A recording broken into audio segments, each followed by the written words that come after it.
Right, guys, before we jump into the video, I need you to do me a massive, massive favor, and that's like this video, subscribe to this channel, click the bell for all notifications, and comment who's going to win the World Cup down below. Kwaku, take it away.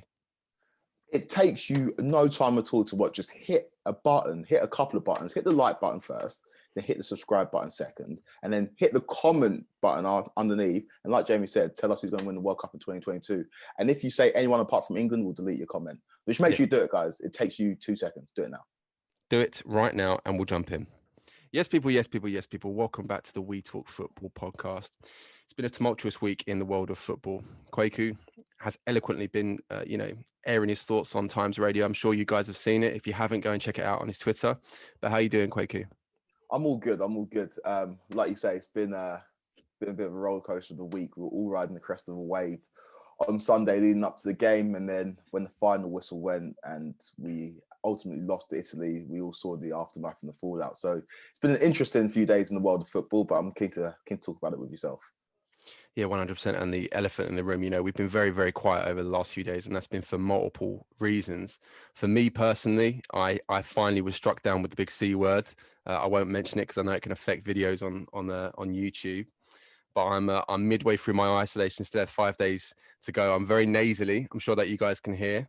And yeah, me and Kwaku were largely disappointed in the aftermath of the England game. Really, it was really disappointed, and we didn't feel like releasing an inflammatory video straight away would be the best thing for us. And we thought we'd give it a few days to let things lie.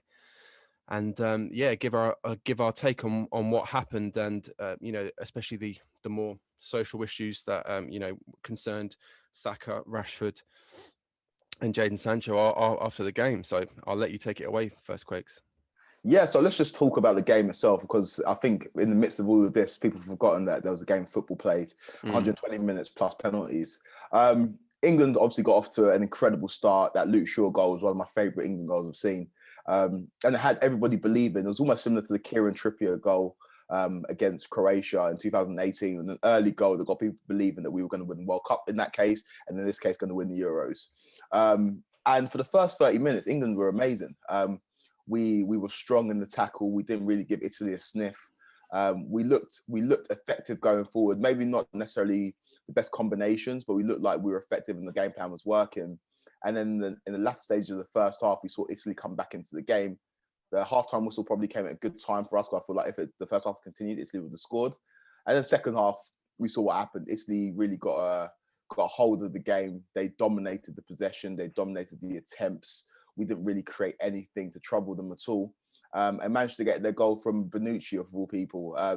All the talk before the game in terms of Italy's threats were not about their attacking players, although everybody's been raving about Chiesa, you included, Jamie, and Jorginho's been great in midfield for them. Everybody was talking about the stalwarts at the back in the form of Bonucci and Chiellini, and they really did come to play. They kind of showed that wily determination, and they are the reason that Italy won that game. I think they just had the know-how in a big game like this. Bonucci got the goal, took the game to extra time, and then when it gets past 90 minutes, it's essentially a lottery.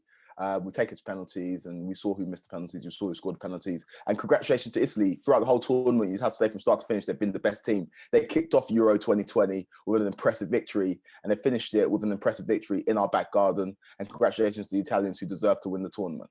Yeah, most definitely. I think arguably on Sunday, the two best players on the pitch were probably the two goalkeepers. I think Donnarumma had an incredible tournament, an incredible game, and so did Jordan Pickford. Jordan Pickford, I know we said about penalties being a lottery, and we've spoken about that on the phone the last few days, but Jordan Pickford did everything he could in that penalty shootout, saved 2 penalties, and it just wasn't to be on the day.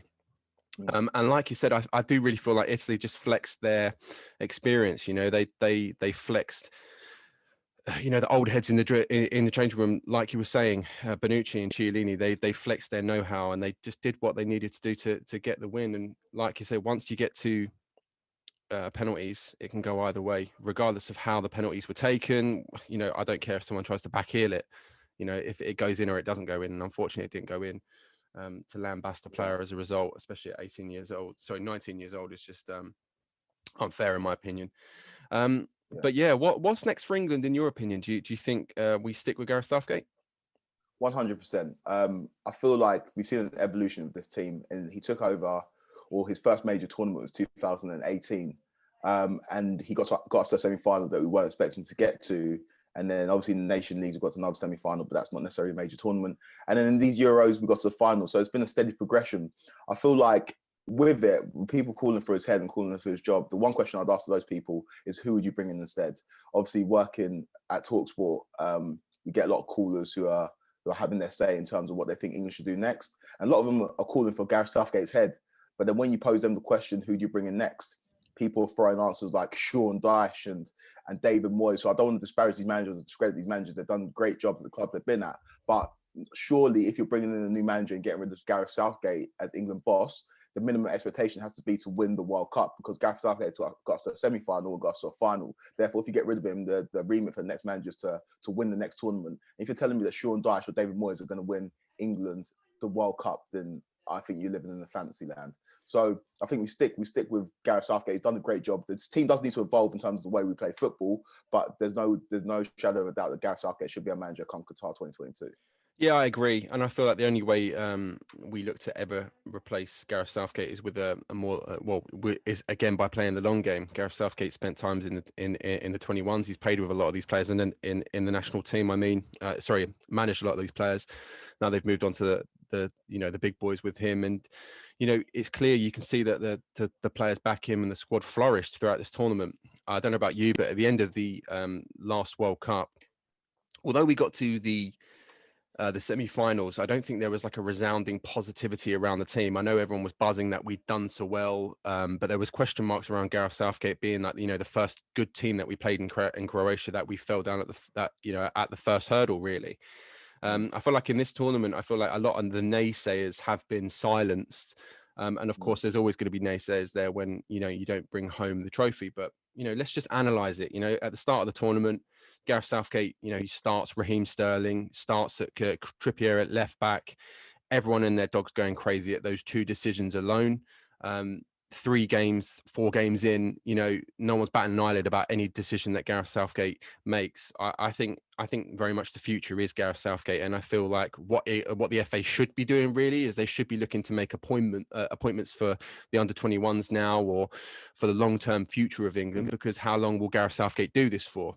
So if I was the FA, I wouldn't be looking to replace Gareth Southgate, but I'd be looking for replacements in maybe 5-10 years time, so you can cultivate an earlier relationship in the under-21s. That's the only way that's the only sort of replacement I would make. 100%. I completely agree with that. And the way that Gareth Southgate has come through, he knows a lot of these players from 21s. He seems like the perfect kind of man to lead England, because I don't know how successful he'd be in the day-to-day management of club football.